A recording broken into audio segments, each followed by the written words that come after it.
لو سألتِ 90% من الناس اللي بتعمل إعلانات أنت مشكلتك إيه في الإعلانات، هيقول لِك إن أنا مش عارف أوصل للعميل الصح أو عندي مشكلة بالاستهداف، بالنص هتلاقي دايمًا الجملة دي بتتكرر، بس من وجهة نظري ما فيش حد عنده مشكلة بالاستهداف،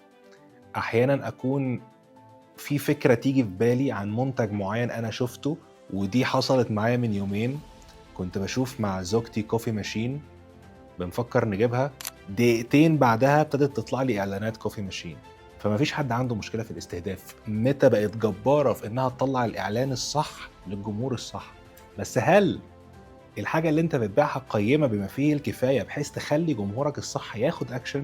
تخلّيه يشتري، ترد على اعتراضاته، تقدّم له قيمة، هو ده هنا مربط الفرس. فالناس دايمًا بتختار الخيار الأسهل، اللي هو أنا مش عارف ألاقي جمهوري الصح، أنا عندي مشكلة في شركة التسويق، أنا عندي مشكلة في الخوارزميات، وبيسيبوا المشكلة الحقيقية